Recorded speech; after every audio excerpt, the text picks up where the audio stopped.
You are listening to the Manhattan Tri Club Leading from the Front podcast. We are based in Manhattan, Illinois, a southwest suburb of Chicago. Please follow us on Facebook, Instagram, and YouTube at the handle Manhattan Tri Club. We hope you like the show. Hello, everybody. Chad's back. We're on episode number 16 of the Manhattan Tri Club podcast. Got a very special show for you guys tonight. We have a special guest alongside of April, Bridget, Grace, and myself. Hi, guys. Hey, what's up? We have an expert podcaster and triathlon coach from C26, Mike Tarrolly. Hi, Mike. Dun-dun. I'll tell you what, that little countdown thing you had going made me a little nervous, man. Yeah.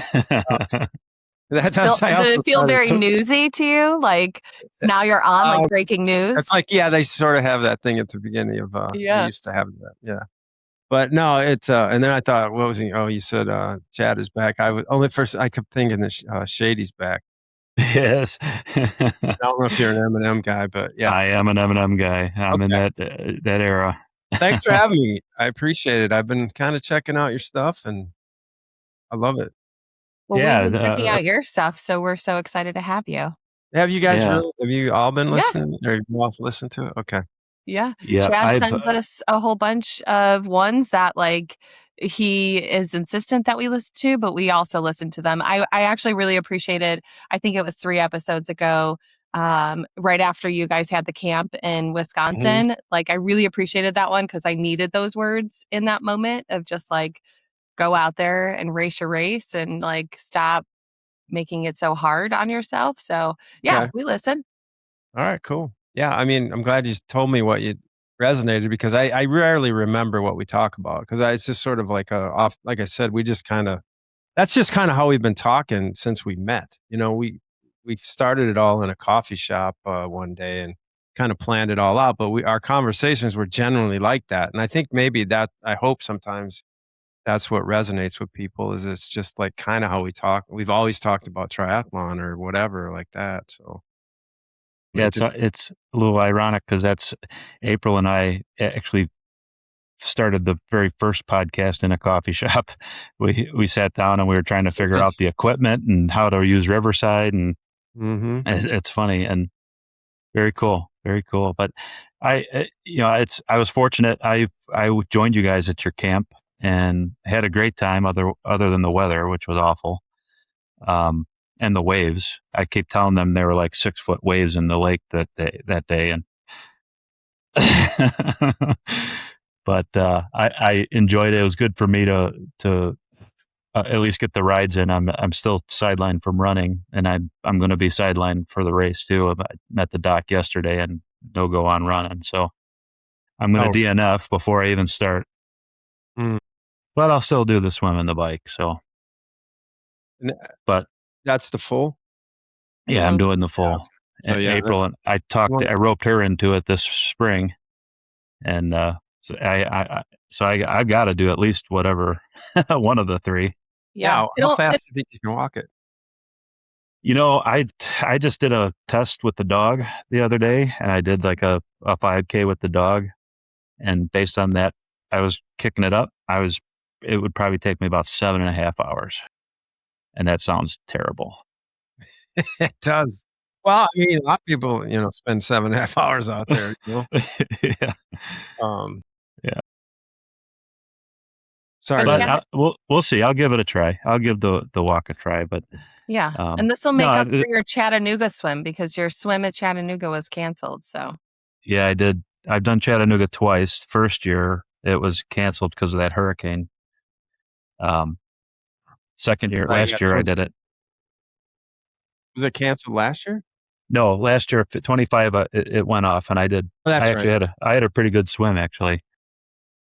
That's good. So I decided to challenge myself with the lake course this year with Madison, and I'll still get to do it, but won't be the race that I'd planned for. But that's part of triathlon too, and it's one of the things you guys preach, which is why I think I gravitate towards your guys' show and your philosophy is you've got to be adaptable. Otherwise, get out because you can't plan for every contingency in this sport. Yeah, I mean, that's really like I see stuff like that, the rough water we had out there, and I just look at that as an opportunity. And like heat, same thing. And because as coaches, when we always talk about it, but every training piece comment that we get during the summer is like, it's really hot here, and I'm like, well, it's been hot every summer for the last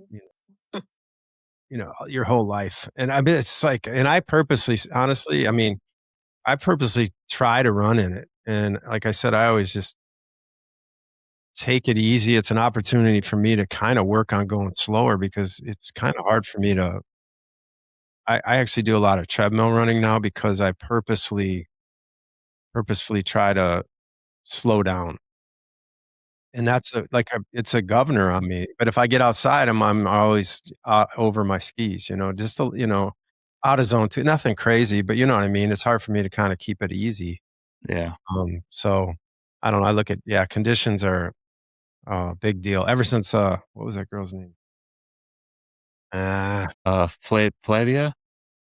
No, it was Amelia Boone. She always like did the those what are they called, the um obstacle race stuff.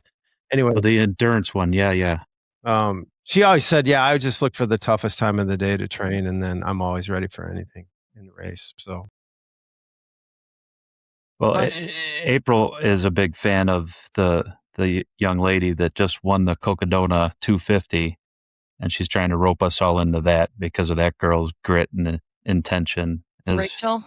Yeah, we've been hearing about how we should all run a 250-mile ultra marathon, which Wait. We were all this past week, were you all watching the backyard ultra no. that happened this week in Germany? no, where was it? Germany? Yeah, Germany. It was a Last Souls one. So it was a 4-mile loop and you had to do it on the hour. Yeah, I know. 97. Mark Dowdy, American guy, won it 97 loops. So Jeez. That's almost what, 400 maybe we'll do one miles? of those. Wow. Yeah, those things are pretty crazy. Yeah. You're lucky I'm only asking for 200 miles. He did over 300. Yeah. Let's let him do a marathon first and see. Right? Go big or go home, man. Chad's already done a marathon. I mean, like, we've done I know. Like, He's done Chicago. That was where he started, right? yeah. Yep. All right. Little research I've done. Look at you coming prepared. Yeah. It's a first for everything, really. Yeah. If you guys saw how we did our podcast, it's just. You sound prepared, so I think. Yeah, you guys come up. It sounds like a lot of planning goes into them. You guys have a strategy beforehand, and you go through who's going to say what. Because one thing I noticed about your guys' show, and it's because you've done it. Well, you've done it for so long that you guys don't talk over each other, and you kind of can tell when one is going to start and stop. And Robbie does talk a lot, and I enjoy hearing Robbie talk. What I really like about you guys is you're completely two different complete personalities. Robbie's intense and he's matter of fact, and he'll tell you when you're stupid. I mean, at the camp, I'd ask him a stupid question, and he'd say that's a stupid question, and not really, but you know what I mean. Yeah, and I know you. Yeah. You've got this way about you that's just laid back and matter of fact, and it just go with the flow. Yeah, I think you said something to me in the water because I'd never swam in rough water like that, and I'm sure there's a lot rougher water that I could be swimming in, but I was like, man, this is hard. And you were on the paddleboard and you were fighting the waves on the paddleboard, and you're like, dude, sometimes you just got to put your face in the water and just be one with the water and go with the flow. Yeah. And that's right. Yeah. I mean, I'm a little esoteric with my approach to this stuff. Because I just I'm fascinated by the mind and the approach, and like how we can some days just be on fire, and then maybe like the next day feel like we've never done it before. And to me, the solution is not looking at metrics and like digging into, how many teeth you got on your cassette and, whatever. It's just like, what's going on in your head and like what's going on in your mind and, um, how do you kind of get out of your own way? And that's kind of what I think sometimes with that swimming in the rough water and stuff like that, people just are not swimming. They're like freaking out about what could happen and all that other shit, and it's just water just moving. I mean, obviously, there's different situations, but I figured out quick. I mean, I used to do the same because I really remember where I came from. That's a big part of it all for me is like I came from nothing into the sport, and so I always can identify with people who have maybe simple struggles or maybe dumb questions or whatever like that. I totally asked the same question. So I've been one of the first Wisconsins I did was kind of rough, and I had a really rough time with it because I wasn't one with the water, and I still think that that's the whole solution. At any time you swim, is that we paint a picture of staying. And I watched it. That guy is really good, by the way. I forgot what's his name. Brandon, the Brendan effortless. Ford. Yeah, he's really good, man. And I listened to his stuff, and I think he does a good job too of teaching, you know, connecting dots for people who don't technically understand or didn't swim their whole life or whatever. And that's the way I think about it. And yeah, it's just so important for me to kind of like be relaxed in there. And it's not easy to do, you know, unless you've done it a lot. And even then, I swim a lot out here. I have a lake right out my back. Every time I get in there, I'm like, I feel a little bit like a fish out of water. I just feel like I didn't grow up swimming, so it's always a little bit weird for me. I don't know. Yeah, same. So tell us a little bit about like when you got into triathlon at what, 50, late 40s, early 50s, same Yeah. as me. I was 52, I think, when I signed up for my first one. Um, what made you decide to get into triathlon? What did you do before, and how was the transition for you? Because I was an athlete, and but not in any type of endurance sport. I was football, wrestling, baseball, and none of those are all strength and short burst sports. And when I started running, getting into marathons, I loved it.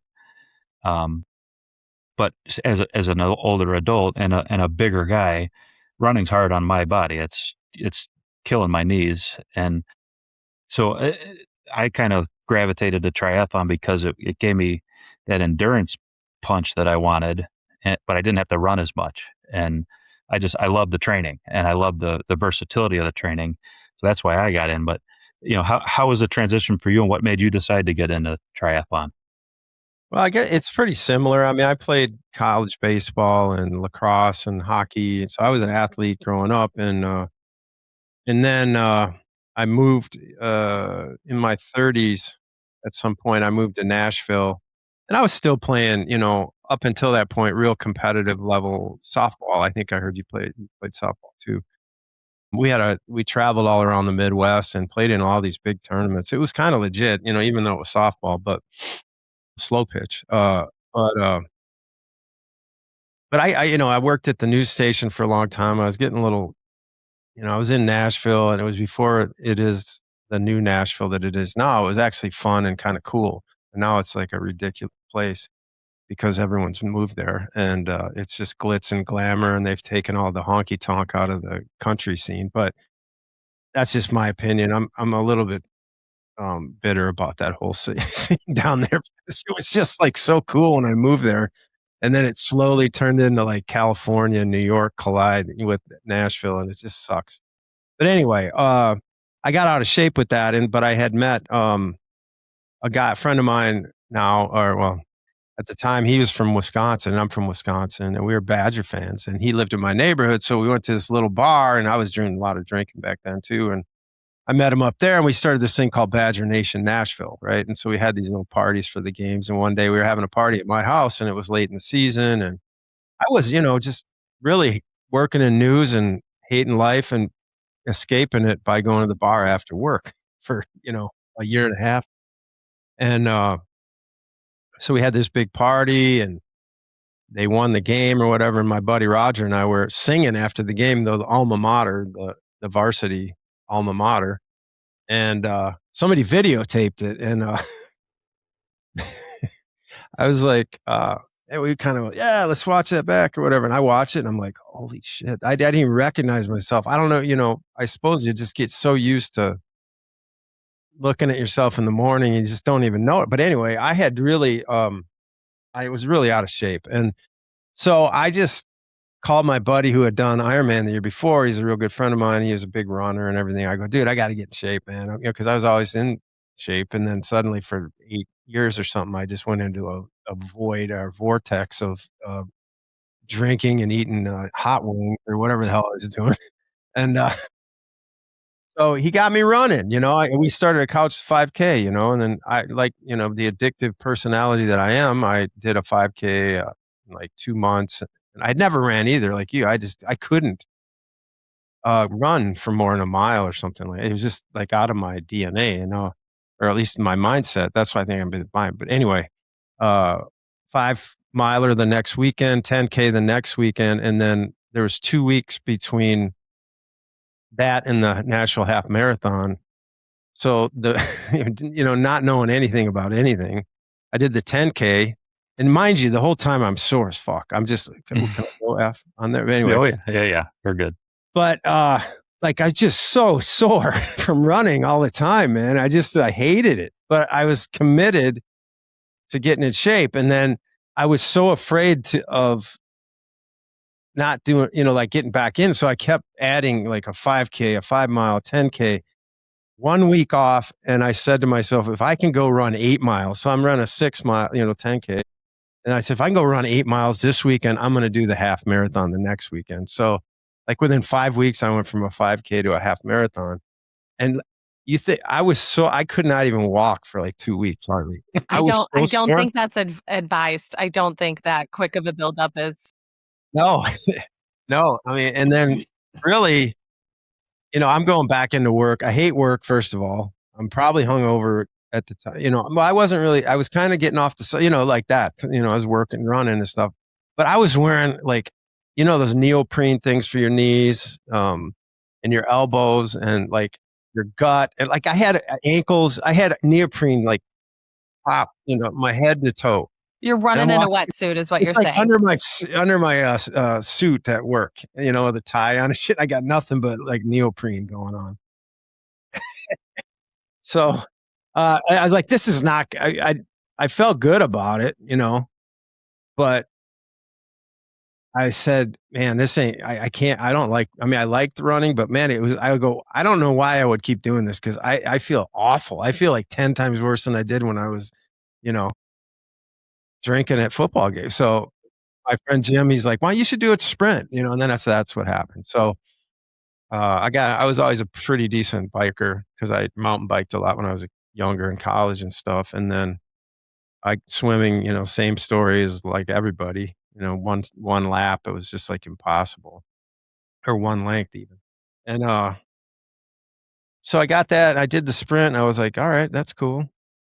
And then I watched Ironman Louisville, and it was kind of over then. And I signed up like the next day. There was like 5 of us. We started, we signed up the next day, or right after Wisconsin got over, I should say, the next day after that. So that was when I raced at 50 that year. So I had a year to get ready for it, but it's amazing. That's a cool story, for sure. And it's always a friend. It's always a friend that ropes you in. Yeah. Yeah. Oh, there's a little sidebar of that story. It was great because I watched that video and I'm like, shit, I called my other friend. I'm like, man, the guy that I formed Badger Nation Nashville with, he watched the video too. And unbeknownst to either of us, because I didn't see him all the time, I just kind of stopped going to the bar for a while, so I wouldn't really see him. And one day I was out running and I look up and he's running towards me. And like he was really out of shape, And I got up to him. I go, what are you doing? He goes, what are you doing? I go, I'm trying to run. He goes, I said, when did you start running? He goes, dude, that video. I saw that thing. So we both had that same thought, but we never even discussed it until we saw each other on the thing. It was Nice. So then did you start running together? Like, did that form like a running bond? No, I don't want to run with anybody. Usually, it was only a bar bond. Okay. He's like, we were too, I don't know. We didn't really want to talk when we were running. He was a musician. He's actually a pretty famous musician in the Keys now. I mean, locally. He plays almost every night in the Keys and stuff. And he ended up doing that half marathon with me that I'm talking about, which is wild. So, and he had a song. You're not supposed to run with headphones or whatever, but he ran the whole race listening to one of his songs on loop because it was a perfect tempo. I was like, it's probably a great song, but that sounds awful. Like maddening. Yeah. Sometimes I forget my headphones and I sing the same song in my head over and over. And it's not like a whole song because you can only remember like 2 lines of something. So I was like killing myself the other day. Yeah, that kind of stuff, it really works. I mean, I'm a really shitty drummer, so I have decent time, for most people. I don't have good time for a drummer, but like for real drummers, but like I kind of can hear that click track in my head. And I think about that a lot when I swim, actually. I try to hear my hands hit the water kind of on a rhythm. And I know that because my left hand is lazier. So if I'm getting up in there and it sounds like sort of on time, it's usually a pretty good sign. Interesting. I'm not at that level yet. I just try to survive. It's just like, I suppose we do it with everything, is our one of our arms or legs is stronger than the other. So you run. Yeah. Because I notice like my right hip is always tight. So I probably overuse my right leg without really knowing it. You know what I mean? Yeah. I notice I'm actually left-handed and I'm a left breather, but if I don't sight, I pull myself to the right. I'll veer off to the right because I'm left-handed, but I'm ambidextrous. My actual strong hand is my right, but I write left-handed and I breathe left-handed. So when I breathe, I'm pulling with my right, and I always end up veering off to the right. Not as bad as Grace's daughter, who swims in a zigzag. Really? She's real fast though, so she'll still catch you, just not in the straight line. Okay. I do kind of it's interesting you bring that up because, and again, I'm super unorthodox with like theories and things like this. And, people like to talk about Mike's theories and I just have all these weird ones. But like in that case, because I'm a right dominant too. So I practice on not going as hard with my right hand and to even things out a little bit, just effort, I just actually try to like just kind of because my right arm is so efficient and strong comparatively that I could just be going through the motions and it's probably doing more than the other arm because it's just like I got a bad shoulder and all this weird shit. But anyway, something to think about. Have you guys asked me any questions yet? We're getting there. We're getting there. This is how long. We did. It just sounds like conversation. This is how the podcast goes, right? Yeah, that's right. You're actually covering a lot of the questions just in the conversation, which is really kind of organic and cool. So, all right. I asked that question. The other, what did you completely misunderstand or misestimate when you started doing triathlon, besides the swim? Because we all are like, yeah, we can, at least myself. That's a lie. I'll figure out how to swim. I signed up for an Ironman without ever doing a triathlon. And then once I started to swim, I'm like, oh, fuck, I don't know how to swim. So what did you underestimate when you got into triathlon? Or did you just do it and say, F it? Well, I always thought people who did marathons were crazy. In fact, my dad and I would just sit in there, watch sports, and then something would come on, and the marathon would just show up out of nowhere, and we'd be like, "These people are fucking nuts." So I always had this thing in my head about like that's the dumbest shit you'd ever want to do. And then, but I got into running, so I was starting to figure out how you do it. Like it just seemed impossible. Because I would go out and run maybe a mile, or I played baseball, and sometimes they'd make us run around the field a few times for warming up, before the practice or game or something. Mm-hmm. It was the worst part of anything, just running 3 laps around a baseball field. So I'm thinking, how am I going to run whatever? But I was kind of starting to figure that out, and I, was starting to understand pacing and whatever.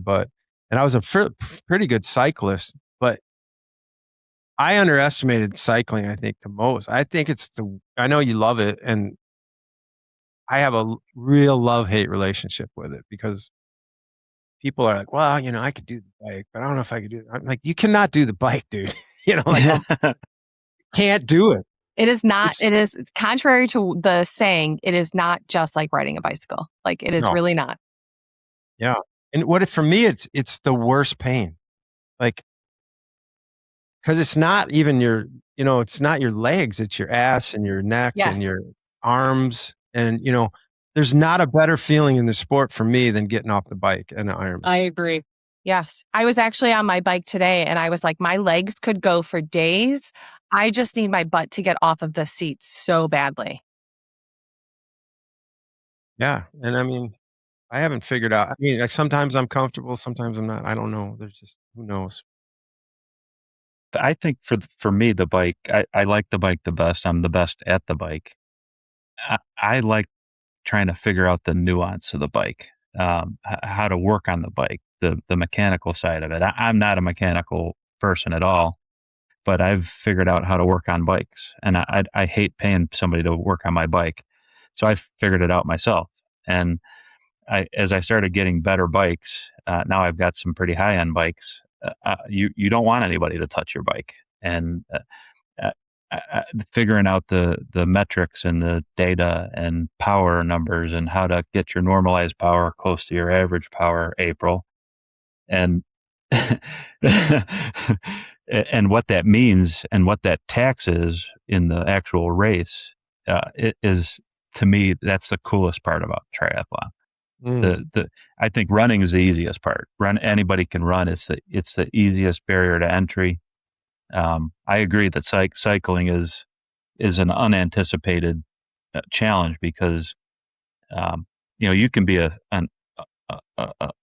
stud athlete and not be able to figure out the bike. We got a young man that has swam with us a few times, and he's a really good athlete, 25, 26 years old, and he did Ironman 70.3 last year. And we met him like maybe a month before he did it. And I said, so what kind of training are you doing on the bike? Well, I'm training on my dad's mountain bike. I'm like, dude, you're asking for trouble. And I loaned him a bike. I loaned him a road bike. He trained on it for a month, and he did a sub 6 hour half Ironman, his first one out of the gate. And he swam with us, super, super good kid, but he was underestimating the importance of the bike. And it's not all about how expensive your bike is. It's how you operate the bike, how you manage your power, how you manage that effort. I think that is more important than the equipment. You can have a $1,000 marketplace bike, and that you can do better than somebody with the $10,000 Quintana Roo. Yeah, that's one of the things that I've always kind of felt. If you're up on the pointy end of the, cyclists or triathletes are going for top of the podium shit, and you're going for really small little advantages. A lot of that stuff matters, but most bikes aren't going to really save you that much time. I mean, it's the tires, and it's your aero position, and it's your fitness and your weight that's going to give you the speed. And everybody's trying to get like lighter components, and I'm like, come on. You carry like 4 water bottles on your bike, or whatever. Well, we've all got 5 pounds to lose, but everybody. Well, I think we just need to wait. I don't think we need to lose them, Chad. I think we need to put them somewhere else. Did you hear? Like, I have never heard that ladies that are like big chested and like bigger up front. There was at the Tour de France Femmes, they were like stuffing their bras because that like weight is more aero and gives you a better. Yeah. So I'm and for them, all of my nutrition in my bra. I mean, He stopped doing that. Storage is now moving to the front compartment. It would have been. I should have. Well, I think that's to Mike's point on the pointy end. That type of a gain for those athletes that matters. I was watching a podcast with Reese Barkley about Lucy and how he trains her, and he thinks that 1 watt saves her 30 seconds on an Ironman. That's a big number for her, and so they're looking at all these little micro gains that we don't need to look for. My point to losing 5 pounds, if you're trying to lighten your bike by 10 grams here, 20 grams there, getting lighter components, Ultegra versus 105, lose 5 pounds and you just did the same thing for a lot less money. I'm still going to store my Camelback in my bra from now on. I'm just telling you. Okay. I think you should do it. I think you should do it. All right. Just first of all, 1 watt saves 30 seconds in Ironman. That just is a miserable concept to me. It is. If that's what we're doing here, I understand what they're doing, but like for me to get anywhere near that mindset, it just makes me want to quit. Exactly. It's like, what even is that? It's but a lot of people go there. I got athletes, they just sit around and calculate rolling resistance on different grades of hills and all this shit. And I'm like, just ride your bike, dude. I don't know, but yeah. Yep. Ride over the top of the hill. I got pedal down the hill. You'd be amazed. Yeah, I'm not saying I'm bored with this shit, but I kind of, in some ways, I think I might, because I've done this every year since then too. So, I'm actually riding that same bike that I rode my first one. It's aluminum, old school Trek that I rode it last year too. I have a newer bike, but I just don't like it. It's just not comfortable. And it just so happens that I did just change out the cassette to get a little better of a climb because I'm just getting older. I think it's starting to eat me. The hills are starting to eat me up a little bit. But my neighbor works at Trek, so he just took it and did it and took it down to his master mechanic today at the headquarters. He worked on my bike. So, nice. Dude, that's awesome. Yeah. I mean, to your point, I'm cool with those guys doing it. Yeah, for sure. Well, sure. I mean, it's funny though, because the bike's so old. He goes, "Yeah, we had to put a gravel bike derailleur on it." That was one of the things that surprised me getting into triathlons, that just like cars, they don't make parts for bikes after they get to a certain age or, improvement or enhancement, whatever. I was like, what do you mean I can't ride this bike until I die? Like, this is the bike that I have. That was wild to me that they're just like cars. It's kind of, it's sick, really. It's because a lot of the older bikes are actually better bikes. I don't know. There's just a lot. I feel that way about shoes too. I mean, this shoe's great. I love it. And then next year it comes out and it's different. I'm like, what are you doing? Yeah. Why? Well, because we got to sell more shoes. That's why they got to do this. It's just. Well, they've already got us conditioned on shoes that you got to replace them every 400 miles anyway. So you're spending $150 on a pair of shoes if you follow that regimen. Every 6 months or 4 months, but. Yeah, unless you put your bike I put my bike in my Garmin as like my equipment or my gear. And I just got an alert a couple weeks ago that said my bike has hit the total amount of mileage and I need a new bike. No. Yes. Yes, she did. She sent us. Yes. It was crazy. Yeah. I was like, husband, I need a new bike. Garmin has told me. Yeah. He didn't believe her. No, it didn't go well. Really? No. So I'm actually thinking about wearing the same shoes I wore that first Ironman too. I'll have them because I say they're a little bit rough. That's amazing. Company's out of business. But do you have like a weird attachment to some of your equipment then? Like, are there some of like the things that you just are special to you? I think maybe a little, but I think I'm also just really into simplicity. I don't like really the new stuff. If I find something I like, I kind of just stay with it. I've been going through this thing where for the last 75 days or something, I've been writing about and doing videos of myself going through the process where I'm at in this Ironman journey. So I've got like all these notes and all these videos and shit that I haven't done anything with. But I've been talking a lot about simplicity. Like I don't really want anything. My bike's fine, and I just need to get fitter if I want better results. And because I've proven it, that bike, and even those guys said it's a fine bike. It's just not Yeah. doesn't have the same cachet as some of the new gadgets that they have on the new ones. But I rode that bike, sub 6 at Wisconsin twice. And it's just the same bike. And, so I can't blame it on anything except my legs, really, Yeah. or my back or my butt or my neck or whatever. Right. Body. You did save those first shoes. I have a weird attachment to my bike shoes because Bridget's sister, who has done multiple Ironman races, handed them down to me. So I just feel like the vibes are right. Like it has, Yeah. I get it's that. got good juju in them, Mhm. Yeah. Yeah. Yeah.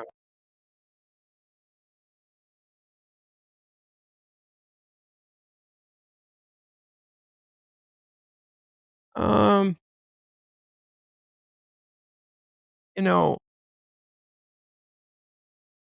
I think in the big scheme of things, we're pretty similar. Um, I I mean, I'm a little bit more, I don't know, kind of. I can't really speak because I think we talk about it a lot on the podcast. We're kind of on the same page with a lot of stuff. Um, I think he is really um, fascinated by kind of figuring out, putting pieces together and things of that nature. Whereas I am sort of like, I just want to get people consistent and doing their shit, and in a way that they enjoy, and then you can kind of build from there. So I don't know. We kind of, I kind of, when we started, the 5 guys I started with, we all did Wisconsin together that year, and we met Robbie. One of the guys had been working with him in open water, and he said, "Hey, I got a guy." He said he'd coach us, and he charges one fee for 5 guys, or because we're all about even and doing the same shit. So I met him that end of 2012, and then so he was coaching me in the beginning for a couple years, basically, and so I think we have a lot of the same philosophies. But I'm just older. I kind of enjoy working with new people and older people a lot of times. I'm not. I don't. Nice. Yeah, like I think I think he likes to fine tune stuff that we were talking about earlier. And he works with some people that are pretty fast. I work with people that are pretty fast too. It's just that I don't know. That's a good question. I think that generally we're pretty close. You think there's something that he excels at in coaching as opposed to you and vice versa? Hmm. Um. I mean, the more I think about it, I mean, I think we are kind of different styles. I am a lot more probably laid back, but he's pretty laid back too. I mean, I don't know the way I describe it. Did you ever see that Jimmy Johnson, Jerry Jones thing? It's like the cowboy. No. Yeah. We both have a little bit of each guy in us. So it's like we kind of, uh, Feed off of each other. yeah. I think I personally probably think that I'm more like ancient warrior Zen approach, like Roman Colosseum kind of vibe. And he likes the numbers and a lot of that type of stuff. More Nice. like I So don't it like sounds like Robbie is doing the 1 watt to gain 30 seconds, and you're like, we're running on vibes and does it feel good? yeah. Yeah, I think he would definitely be more intrigued by that than I am. Ooh. Um, I'd be like, we can get that by just fixing part of the way you think. Mine. Yeah. Yeah. Just creating a little more flow in your brainstem. I don't know. So Mike, you started this at 50, and you talk about feeling younger as you get older. What does that actually mean to you? It's just sort of a mantra that I have. So Well, I approach, every season from a sort of a holistic approach, I'm like, how am I feeling? So like, how am I going to train? Like this year, okay. So I've been on a mission since 2 years ago to actually enjoy the sport again, like Nice. feel good about it, Yeah. feel good. And so I kind of stripped it all back. I had done 11 Ironman in a row, and I just kind of went back to 20 minutes on a treadmill for 2 months last fall, for example.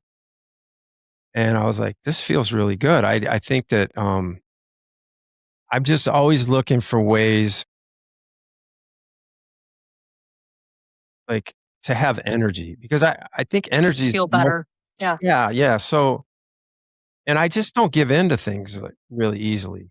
Um, I've always been a real sort of naturalist in general since my sister, for some reason, maybe I gave signs of this, but when I was like 19 or whatever, she gave me uh, a birthday present. It was the Vitamin Bible. This is like 40 years ago.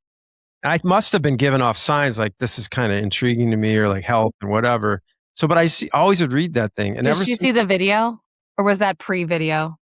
She see the Badgers Nation video too?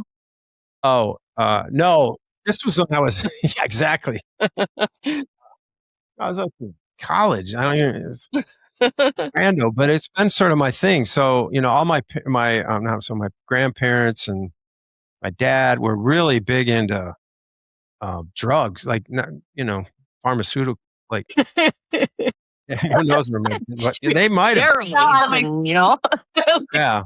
what were And I they saw a doing? lot of that shit, and I just like I've never been that guy, so I've always been into I got all these weird books and shit, like Take Off Your Glasses and See, or You're Not Hungry, You're Thirsty, and like all these things that I've just been like that way. So I'm always kind of tinkering That's and awesome. yeah. Do you do a lot of strength training still, or how do you incorporate that into your getting older? Is that Well, important for you? yeah, well, for sure. Like I talked about simplicity. So I look at weights and shit like that, and I'm like, there's a million ways I could go with this. And I used to lift when I was younger and, just to get jacked and, just be strong or whatever. But now, for, and who knows how it'll work. But for me, it's all like I do yoga. I do stuff like uh, Asian squats.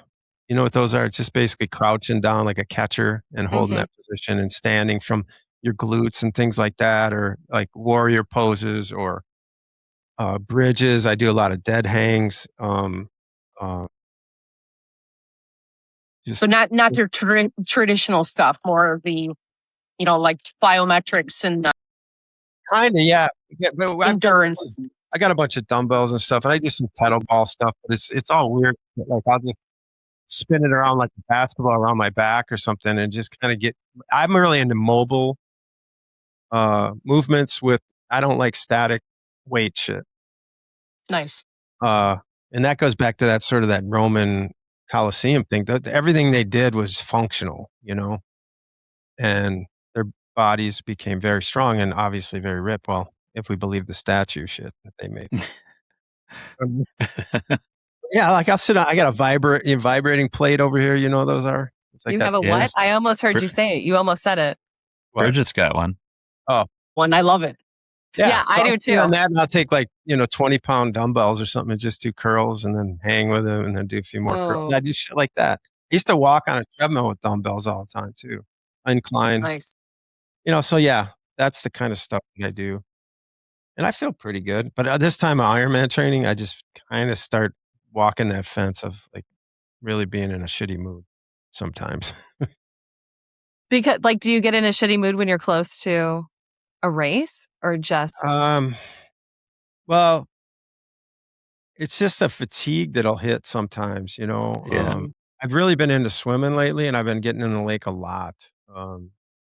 Just because I'm enjoying it. And this morning I put the wetsuit on for the first time in a couple weeks. And I said, I'm going to go a little bit longer today. And wetsuit swimming is different. It just it's it's faster. Like I was faster for sure, but I was having trouble with my rhythm that I was talking about and my breathing and just being relaxed. It just felt constrictive in the whole night. So I'm just going to try and swim in it more and get used to it. But for whatever reason, it really gassed me this morning, and I think it was on top of a run that I did and everything else that's been going on. And every once in a while, like a workout will just really like hit you and make you tired. And then you get crabby. Yeah, yeah. I had a gravel race a couple weeks ago that I treated as a training race that really got under my skin and I was really pissed about. I didn't know that I was like coming on with a cold at the time too, so I think that probably played into it. Mhm. But like it really got in my head about biking and I was trying to improve my bike this go round so much more.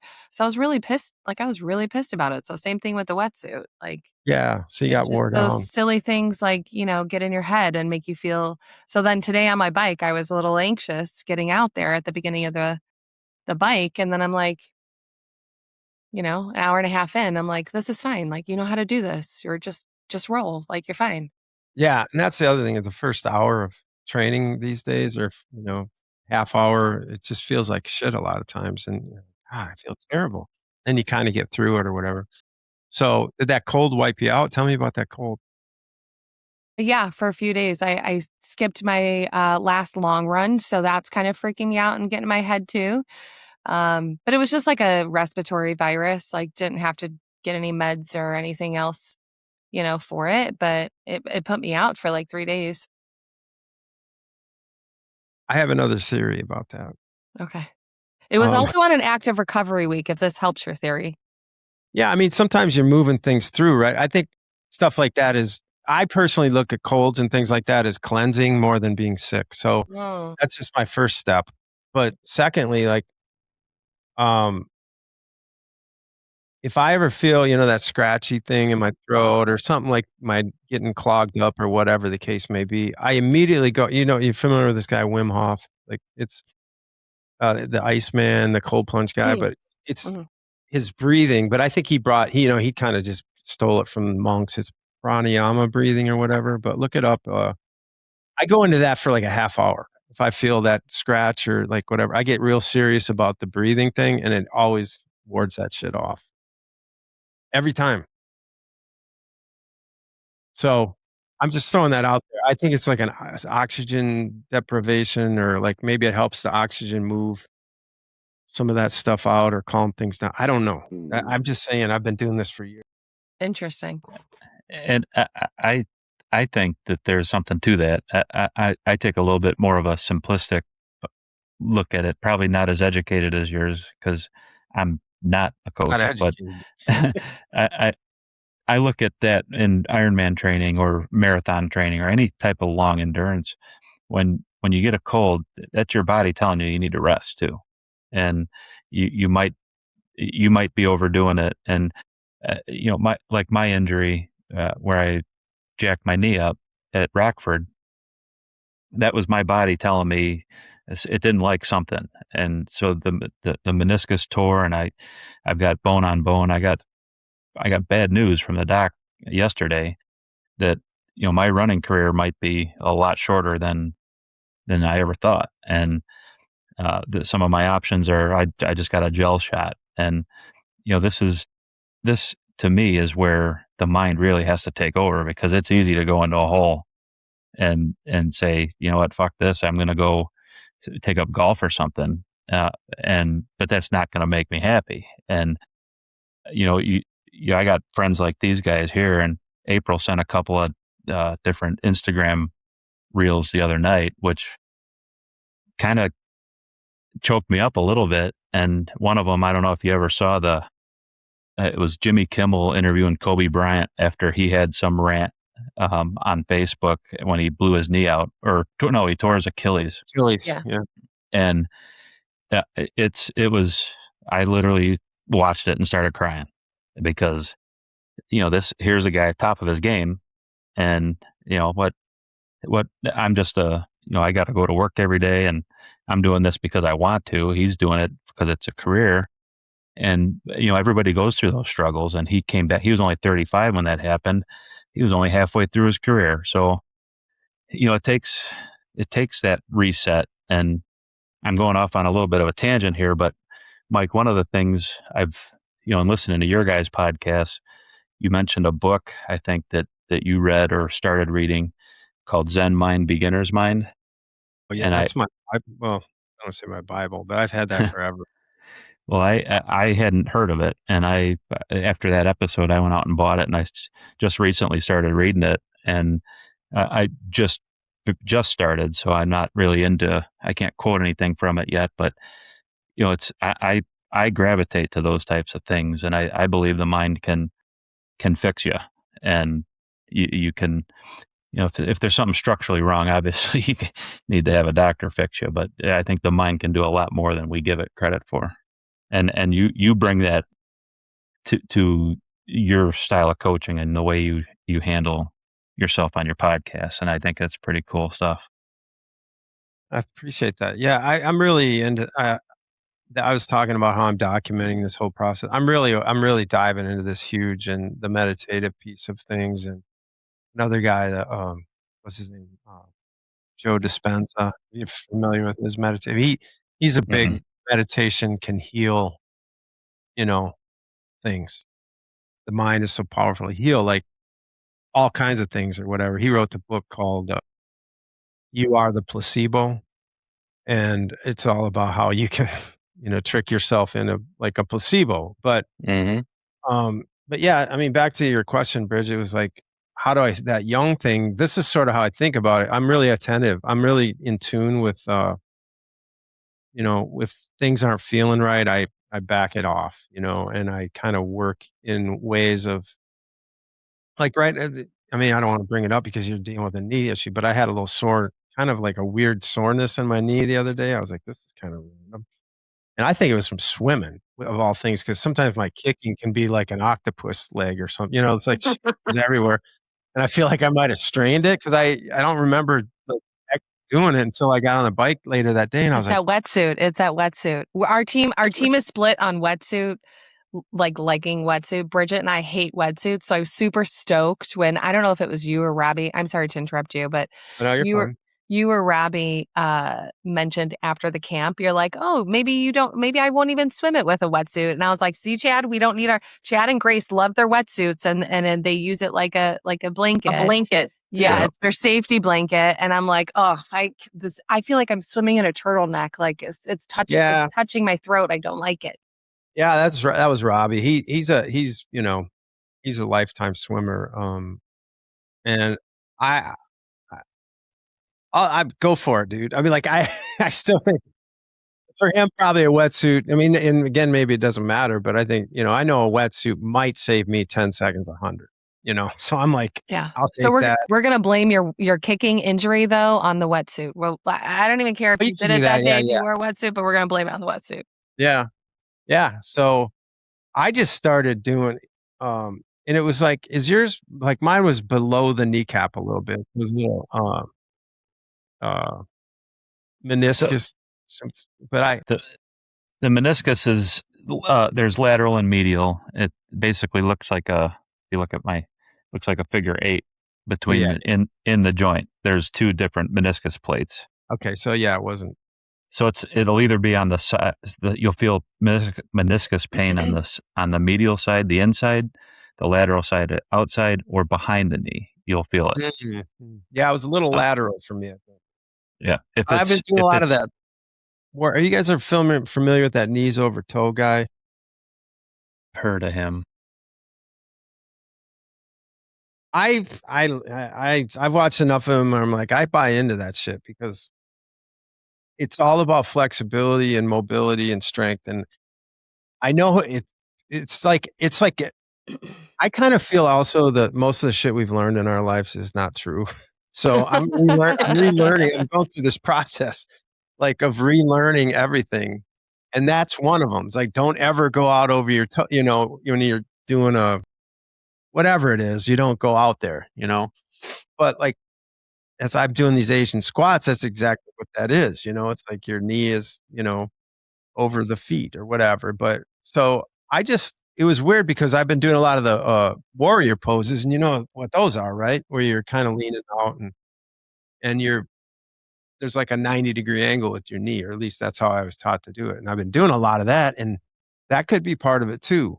You know, like a little bit of extra strain on that. So I was like, oh my God. So I actually went to the staircase. And I just lightly started put my foot like on the second stair and just kind of started lightly leaning my knee out over the foot, leaning into it like this, like, and I did that and I could hear a couple cracks in my knee and I'm like, okay, that's not good probably, but maybe it is. I don't know. And I did it for a little bit longer and they stopped. And then my knee has kind of felt better since I started doing these things. So I don't know, man, but everything is made up. Just do what feels good. Like the rules are fake.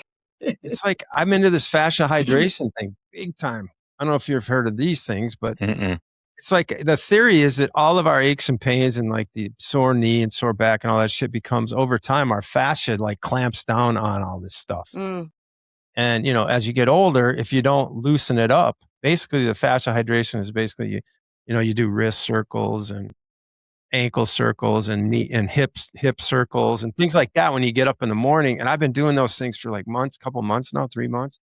It's a game changer. Crazy. It's unbelievable.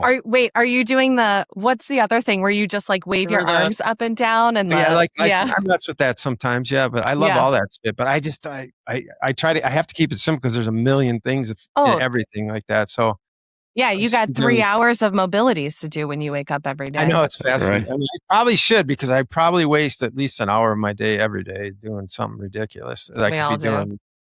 Right. But that shit can be overkill too. I mean, I don't know. Yeah. Yeah. Okay.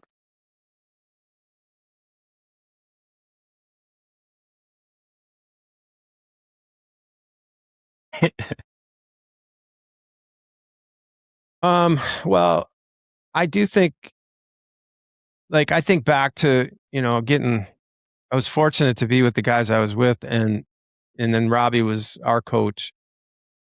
Like, if I didn't have that situation, that would have been a clusterfuck. So I think if you're getting new, you were like increasing your running by 5 miles every week. So yeah, I agree. I think that was a good choice. 240 by the end of the year. Yeah, right? Ultras, let's go. You're signing up with me. We're doing that backyard ultra together. Let's go. Hell no. Yeah, I just coached a guy that did that, and he didn't do shit training wise. He did like 65 miles though. He has a metric. He made it. Jesus. I don't know if you've met April, but like when she says she's going to do something, she's going to do it. So you're probably stuck doing it with her, whether you know it or not. Oh, yeah, right. Yeah. I also run on vibes, so it's at least going to be a good time. Yeah. I mean, it's intriguing to me, but I don't know. I sort of like the not sold.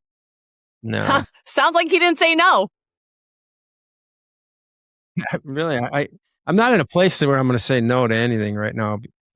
That's awesome. But I'm in a state of flux. I'll tell you that much. So I'm like, my options are going to stay open. Let's put it that way. There we go. I don't want to stop. But yeah, and make life fun, right? Like, do it for the plot. Let's go. Yeah, Ironman may or may not be my last. I say that every year though, so I wouldn't really worry about it too much. If not that you would worry, but kind of like I wish I could do like Texas, and then I would have my summer because we got a nice lake house here, and all summer I'm just like, oh, that looks fun. Yeah, I got to go run for 2. Exactly. It's like, yeah. I don't know. Maybe it's good though. I don't know. I'm still writing that out. Hopefully I'll have it decided by the time I get to. I don't know, Grace, you tell us. She's the one that does the spring race or like early summer race and then plays all summer.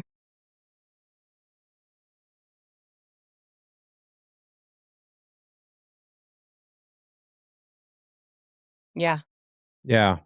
I know, man. It's like, because sometimes I really like going out and swimming 500 yards. And I feel amazing, and I'll get in the sauna, and then I'll do a cold plunge or something. Like, that's good, but then I'll be like, "Wait, I gotta, 2,500 more is on my schedule. It's like, Yeah. I don't want to do that. I don't have time to do this. Yeah. Or the will or the want. All right. So I'm going to bring it back to Madison because this is my first full Ironman. Mm-hmm. And so I'm in the mental space. Like today, I feel really good because my ride today made me feel confident. I did a brick workout. I did a run afterwards. Run felt really awesome. But prior to today, I was like really in my head. That gravel race and that cold really got in my head. So I really loved the words that you said of like your body's just cleansing. I'm going to use that like frame of mind next time I get sick. But what do you think is the difference between somebody who like is actually prepared for a race and somebody who has like just completed their training? Like they're not the same people, right? Like how do we get there?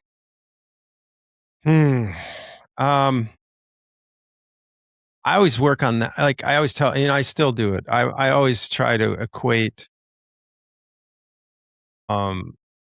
certain struggles in my training, and I lock those into my head about this is similar to something I'm going to feel in a race. How am I going to get through it? So I just practice that all the time. Maybe with your gravel race, it's like this sucks. But what if it happens? What am I going to do? It's training like that. I don't know, man. When I did my first Wisconsin, they had the mass start, swim start. And I honestly think I might have watched that video every day of the year leading up to that race. I was just fascinated by it. And I was like, okay, I'm going to be in that and it's going to be amazing. And I was really, of course, nervous, and I usually am. You're a little anxious or whatever before the race leading up, but then you get to Madison, it kind of calms down a little bit. And I just remember this is what changed my first race. And I don't know how it happened, so I can't really give you the internal dialogue or anything like that necessarily. But I remember I didn't really sleep that great or whatever. And I remember walking up to the swim start area or whatever, and I kind of was, everybody's on shore, and then everybody started going in the water, and they started walking in the water and going out there and floating, waiting for the start. And for some reason, this image popped in my head that we were walking the plank. And and that at that moment, it was sort of like this: you either have to have faith in what's going to happen, or you don't, I guess. But like, it was like you had no choice at that point. And to me, that was very comforting. I was super calm after that moment. And I just, I don't, I don't know. It was pretty awesome day, really. But I think the thing is, you can't think too much out there. I mean, I know you tell you to be smart, but it's like, what you got, you're going to do. You just got to, you have to have faith that your body and mind will just take over. You can't, like I always tell people, you can't finish the race in the swim, because if you just got to be in the moment as much as possible all day. And it's really weird how, if you can do that, next thing you know, you're running across, down the red carpet, because it's just sort of this blur. But you can't get ahead of yourself. You just got to be wherever you're at. That's my best thoughts on that. Is you've done all this work, and don't go over your skis too much, and get, do it. Don't get too aggressive too early. But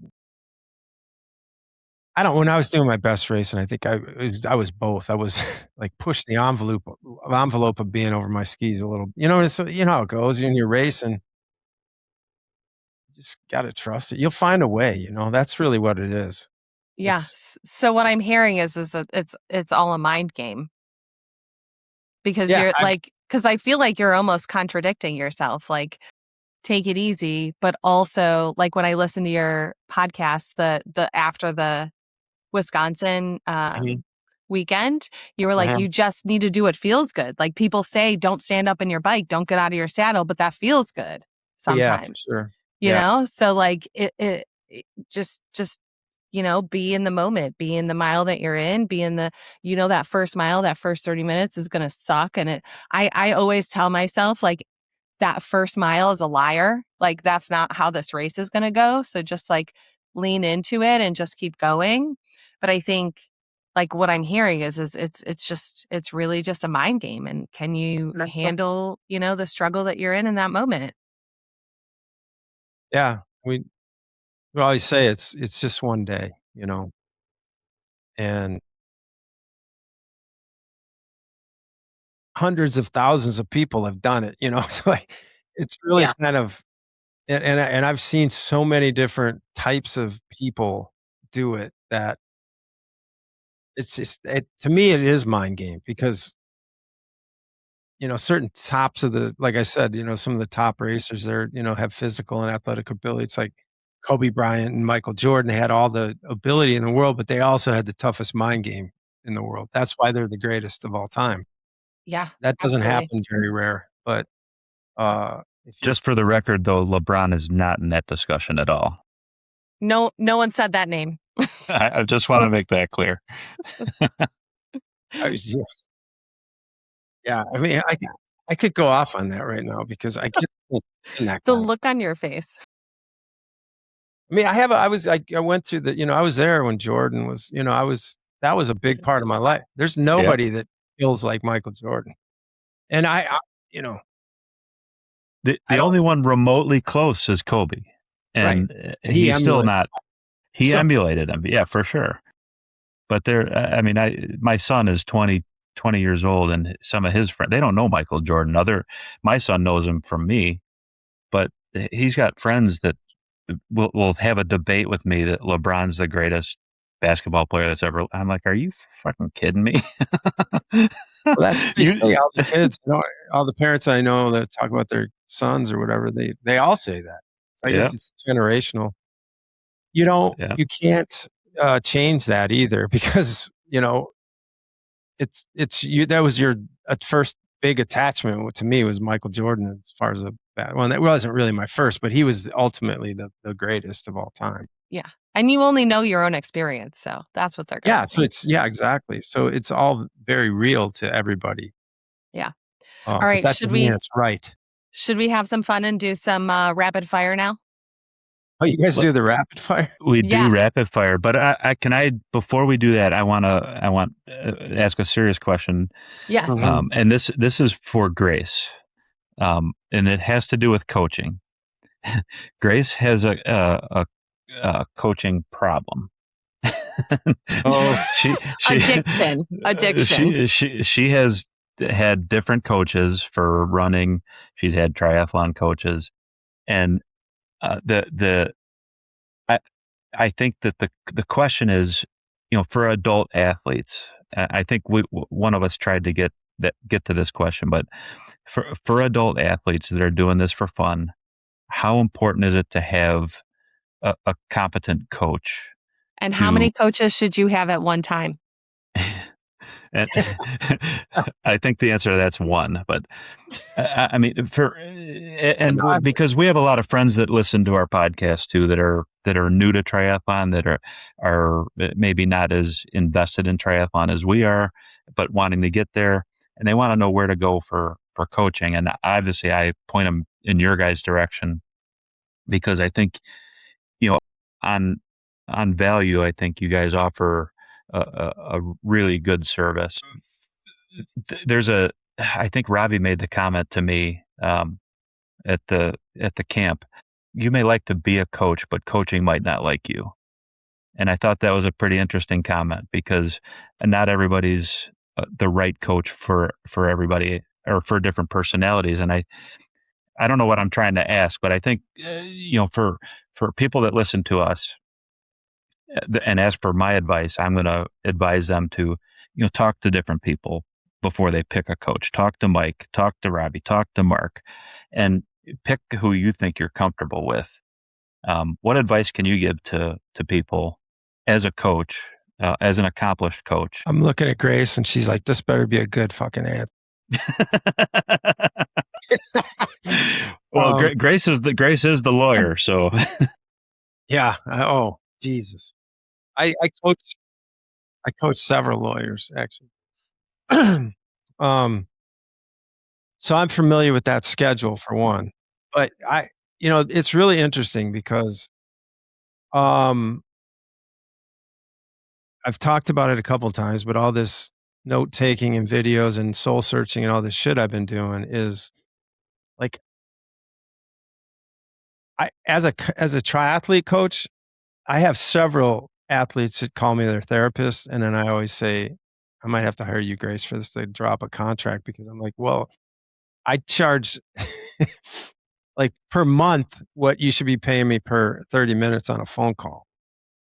So, um, but I mean that seriously. Like, I think I've seen, a lot in my triathlon career. I've coached hundreds of people through Ironman, so I feel like I understand that process, and I know that all people are different and they need a different approach. And some of them have been kind of outlandish, but they work, just because of whatever the situation was. But I'm also really into helping people stay healthy.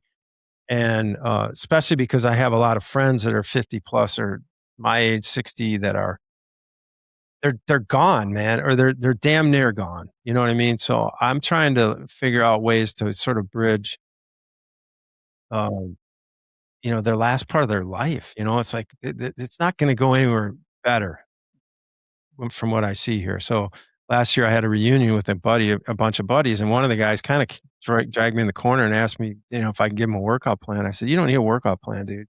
You need to get on a treadmill and walk 45 minutes a day until I tell you to stop." And, I forgot we even had it, because we were having some beers and shit. And then 4 months later, because he was like 5'9", 230 pounds, 5'9", and drinking all the time. And like 4 months later, he goes, "Hey, dude, I'm down, 40 pounds." And then couple months ago, he said, he's at like 156 from 230. Wow. That was last, Thanksgiving or something. But the point is, I really like that stuff too. So, I don't think you guys wanted to hear that answer. And I don't really remember what the question exactly is, but what makes a good coach, or why do people need a coach? People need them for many different reasons. I deal with, like, all types of different personalities. It really is true. Like, I can do the metrics, I can do the psychology, I can do the work around the schedule, I can do the, just listening kind of thing, supporting kind of thing. And that's a big part of it, to be honest. I mean, I think it's just that, like, I like to be a genuine advocate, not some bullshit, like, I really care about them. So that's a huge piece that a lot of people don't have. And that's really how C26 was built, is that kind of a bunch of individuals kind of like found a community, and then started making friends and people they could kind of count on and whatever. But I guess I'm not going to be like, trying to get pro athletes, or I have some people that are pretty up there, but we connect on an intellectual, like a psychological level too. So for me, I mean, I've kind of told sort of how I think about stuff. And I know a lot of times, I honestly, man, as a Bulls fan, as you guys are all Bulls fans. Mhm. Well, 1990s Bulls fan. Yes. Yes, exactly. Phil Jackson. Yes. So Yes. I've really always Scottie loved Phil Pippen, Jackson. I Rodman. like that Yeah. approach. And it's like, Yeah. how do you, get people to work together? And I was saying, um, work together as a team, but like in this sport, it's you versus you. So you have to figure out how to work together with yourself, a lot of Yeah, times. right. So there's all that kind of stuff. Yeah. Yeah, but it is a mix. So that's so funny, because you're like, that's very much mind game stuff of like whatever works best for you, or like the duality of things. Like the sport is very much you versus you, but also like when you have a really good team around you, like there's no, like we did the Baldwin Lake Triathlon. There's no way it was a small triathlon, but like I got first place. There's no way that I would have done that without this team right here. So Mhm. like it's so funny because like sport, there is a duality of it that a lot of it is you versus you and your talent and your, like, even in baseball, that is a team sport, but you need to play your position. You need to do your job within that team. Same thing with triathlon. Like, we all have a job or like a role that we play within this team, but also like you have to run your race. Yeah. So maybe the word is duality and not necessarily like that you're contradicting yourself. It is very much both of those things. Well, Yeah. I like the answer. The answer to me is that coaching is so much more than putting workouts in Training Peaks, and that was what I was trying to get out of that question. Is Yeah, I mean, like, I have no future if that's what coaching is. I mean, it's AI. Right. It's like anybody can get a plan or whatever. And yeah, I am. Like I said, I've been through so much with different athletes and myself and everything like that. I mean, it's really. I think a lot of times I think I don't know shit about anything, to be honest. Because None of us do. Yeah, we all just like think you said that way, earlier, right? we're all rookies. No, none of us know anything. But I mean about anything. Like Yeah. sometimes I don't even in your jobs and whatever. It's like, am I a fake here? What is phone? But you really do. Like I've seen a million things in this sport, so I do know certain things. And there's a lot of situations that come up that people don't have the answer to that I've seen. So I save time. I save problems or future issues. Like I had a guy that I'm working with now. We're going through this thing where he just did Lake Placid, and then like 3 weeks later, after I gave him all these choice days, because I'm thinking about doing Wisconsin, and I'm like, okay, so now how do we deal with this? I mean, I don't know if I have the perfect approach to it or not, but I've seen it before and I've thought about it and I've seen it, whatever. But how do you handle that, right? You just come off of one Ironman and you're in your 60s. It's not easy to do that shit. And your temptation would be to go balls, like keep going. But Yeah, I've just, I'm like really trained. Let's go. I've really just kind of reined it in. I just said your whole goal right now is to get that same excitement and that feeling and recovery, like feel good back, whatever that takes. You already got fitness for it. Just kind of hold it and feel good. So we'll see. But Yeah. I think, what happened? not to be invade anybody's privacy or anything, but I think you're probably talking about Jake. I think I met him, right? Is that Jake from? He was at the training camp. Jake from State Farm. No, Yeah. Jake, but Jake just did Lake Placid, and he was doing Wisconsin. I thought that was the connection, but No, he did. He didn't do Lake Placid, but anyway, it doesn't matter. He did a 70.3, I think. Well, what I think is so cool about you, I could just see the camaraderie with the group that you guys had assembled at the training camp. And I'm going to encourage these guys to do the camp next year. And I think I'm definitely going to do the swim camp, but it opened up to me some really cool connections. Guys like, I don't remember the last name, but Jake, Brian Snell, those guys were fun to meet and fun to hang out with. And, it was a really cool, environment. And I think that's an attribute to your guys' style. People have confidence in you, and you ran a pretty good program there, even though the weather didn't cooperate. But yeah, for sure. I mean, I was thinking about it. We've had like 50 camps or maybe 45 camps, since we started this podcast. And the very first one was in Nashville. And there's, we just put a little cast out like you guys are starting. We just started like maybe 10, 15 casts. And I think it was about 7 people signed up for it. And we didn't know any of them. I think at the time, Robbie, I was still working and Robbie was taking them as athletes. So he was coaching them. And, the first camp we ever had, 3 guys off the internet showed up my door because we said, yeah, you can just stay at my place. So there's just randoms. That's not included? You're saying that's not included now? Oh, I don't know if I'm going to come. No, I am trying. I occasionally invite athletes up here for retreats and things because we have the lake and I have all these sup boards and kayaks and swimming is perfect. And yeah, basically got a gym down here. So Yeah. But yeah, I appreciate that. Yeah, we've had we got something must be going right because we have a lot of really good people involved, Yeah. Yeah, that athletes. was evident. That was evident. And It's the good vibes. all right. Well, All right. I know April's chapping at the bit to get into these rapid fire. She wants to hit you with these. There's Oh, like 30. There's like 30 of them. So I hope you're ready We're for not this. doing 30. We're going to do my This is favorite fun. ones. We're not going to do 30. Don't freak out, Mike. Okay, are you ready? First one.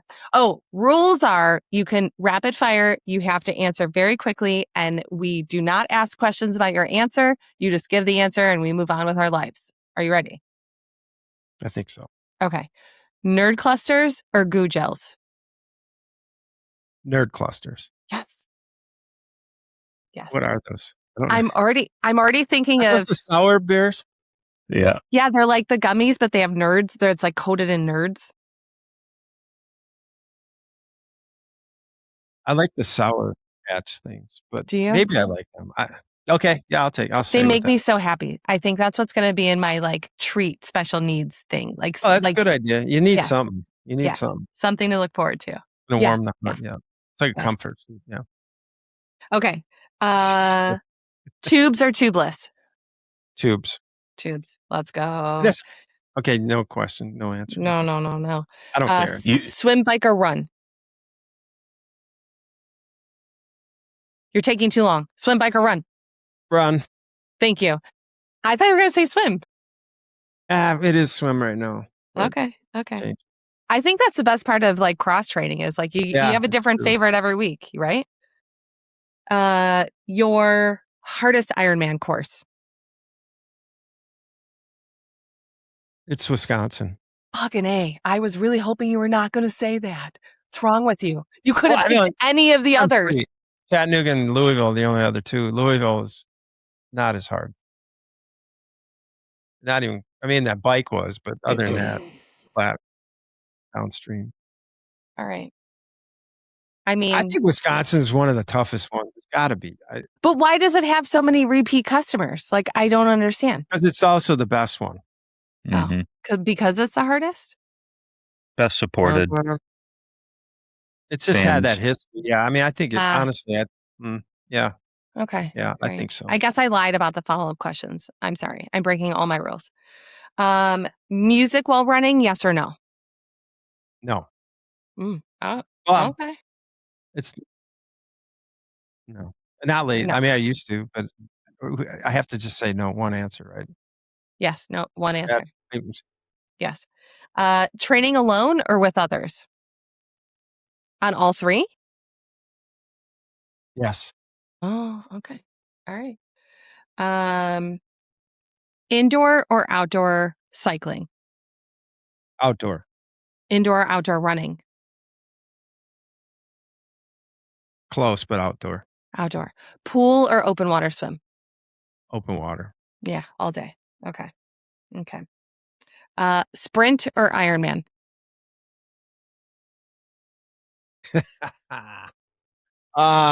It's got to be Ironman. Okay. I mean, I've done more of them than sprints. I think. All right. Sufferfest. You suffer in both, but just in a different way, right? Yes. All right. Mike at 50 years old or Mike today? Who's gonna win the race?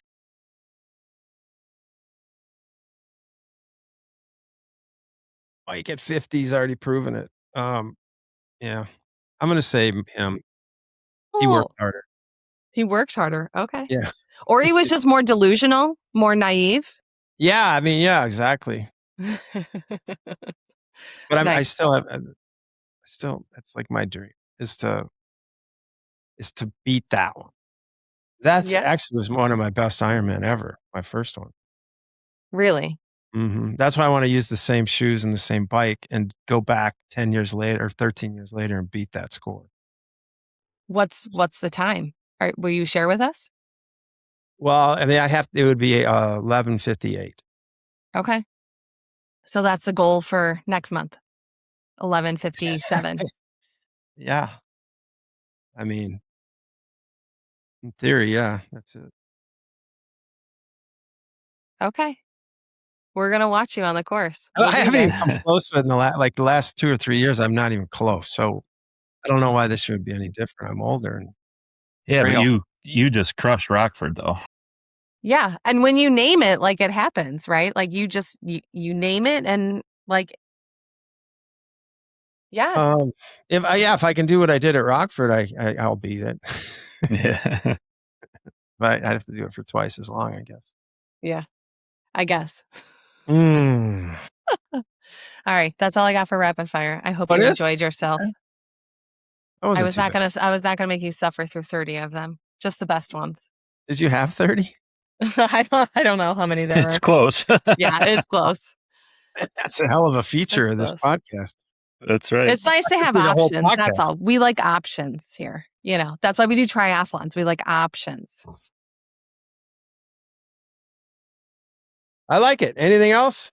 Well, man, you've been extremely gracious with your time, and this, having just met a couple weeks ago and agreeing to come onto the show and do this with us certainly gives us a boost and a little credibility. You guys have a successful podcast, successful business, and we're just grateful that you agreed to come on here, and hopefully we'll have you on again someday. And we'll do more as a group with C26. I think there's lots of opportunities for us to, bring people business to you, and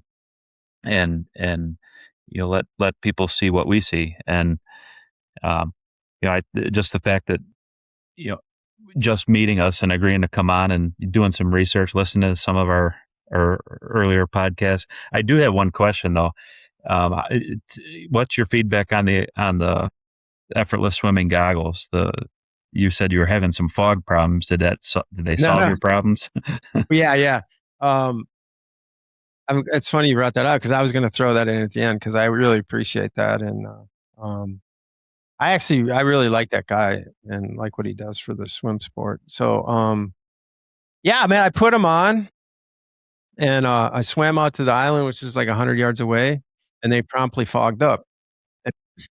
But I remember reading about how you do the water and I kind of walks, so I got some water and then I kind of lightly rubbed the inside and they've been perfect ever since. So, and I've swam probably 3 or 4 times at least in them. So far so good. And I'm going to probably just use them sparingly because I want to keep whatever magic they have in them. Yeah. Just like my cycle shoes, we need to keep the magic. Yeah, right. Yeah, you got to do it. Yes. All right. Where can everybody find C26? Let's have at it. C26Triathlon.com is the website. And Crushing Iron is the name of the podcast. And I mean, the podcast has been the thing that made it happen. And I'm just impressed. We've got 948 podcasts. I mean, it's like unbelievable. Yeah, it is unbelievable if you know us both. Like that we could pull this off is just remarkable.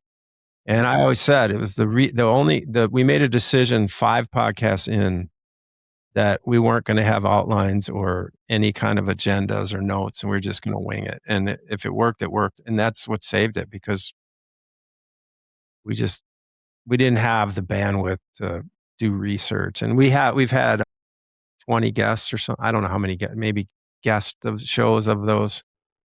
And they've gone fine, but we really didn't prepare for them either. That was the funny part was when Mike Riley came on our podcast. Have you heard this story? Anybody? No. This is the best because we do video. We just do audio. So we always would Skype each other and not even be on video. Like Robbie and I are never on video when we're doing this. We're just listening. And Mike Riley calls in and he's on video. He calls in with his video on Skype. And the backstory of that was that he had been peppering us, his PR team or something about his book, I was like, hey, Mike's got the new book out. How about having him on the podcast? We're like, we're good. And finally, like we said, okay, how about like Tuesday? It was a Saturday or something like that. And So he came on Tuesday and he comes on with video. So we're looking at him and he can't see us. He goes, "Oh, you guys are just audio." Yeah. So he stays on video and we started asking him some questions. And I swear to you, he's over there going, like rolling his eyes and shit. Who are these clowns kind of thing. And we, we hadn't read his book. It had been out a couple of weeks or something. I don't know. We didn't even ask him to be on the podcast. They asked you. He's on there. And we hadn't read the book. So it was clear that we were unprepared in that regard about the book. He started talking about the book and we're like, "What's in the book? What are you talking about?" Like, and he goes, and so we just got several people just peppered us. "That was so unprofessional. How can you be so unprepared for Mike Riley?" And I was like, "Yeah, we didn't even want him on there." I mean, Nice. we did. I didn't mean we didn't want him, but it wasn't a huge thing. And his people kept hitting us up. We're like, "All right, fine, we'll do it." That is too funny. Awesome. That's funny. Well, I can't wait for the day when someone requests to be on our show. Yeah. Yeah, right. Yeah. Well, I mean, I'm proud of what we've done in just a short time, and back of a cocktail napkin, we'd all decided to start Manhattan Tri Club, and that was in December last year when we've kind of finalized it. We've done 16 podcasts since then, and we've got over 110 members that have joined our little club here. So we like doing it. We're doing something right. We're still figuring it out, but talking to guys like you certainly helps us kind of reset and focus on why we're doing this and how to best do it so that people enjoy it. And yeah, that's good. I mean, the way to do it is just like Ironman training. Really, it's just keep doing it. Wing it. Well, winging it for sure. Fake it till you make it.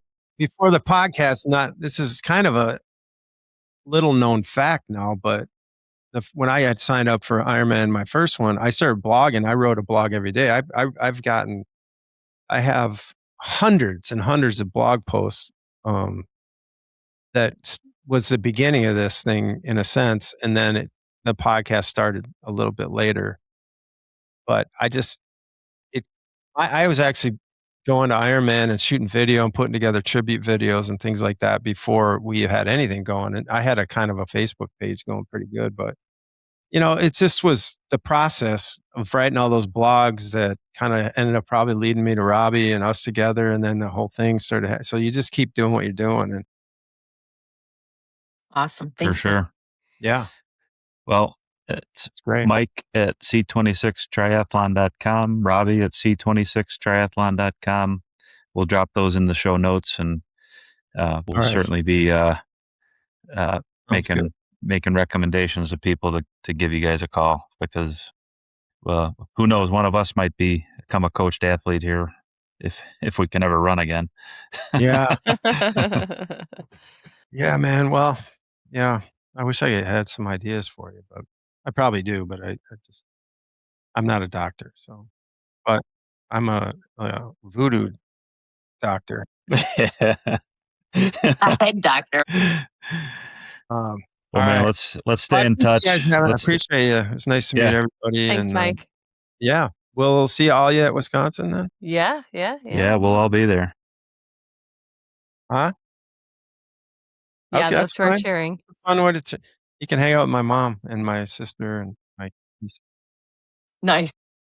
All right, you guys. Have a great night. Yeah, thanks everybody. All right, bye-bye. Good luck. Bye. So that's a wrap on today's episode of Manhattan Tri Club Leading from the Front. If you made it this far, amazing. You're officially one of us now, slightly unhinged, mildly obsessed, and probably thinking about your next workout. If you liked our episode, do us a favor, follow, subscribe, download, all the things. Send this to your training buddy who needs to hear this, or the one who definitely did everything we just said not to, kind of like Chad. You can find us on Spotify, Apple, and YouTube. And don't forget to follow along on Instagram and Facebook. All the things are at Manhattan Tri Club. You can find us there for workouts, chaos, and whatever we're getting ourselves into next. And hey, if you see us at a race, a group run, or just out on the roads, definitely come by and say hi. We're the ones having the most fun and probably talking about triathlon a little bit too much. So until next time, keep showing up, keep pushing forward, and as always, lead from the front.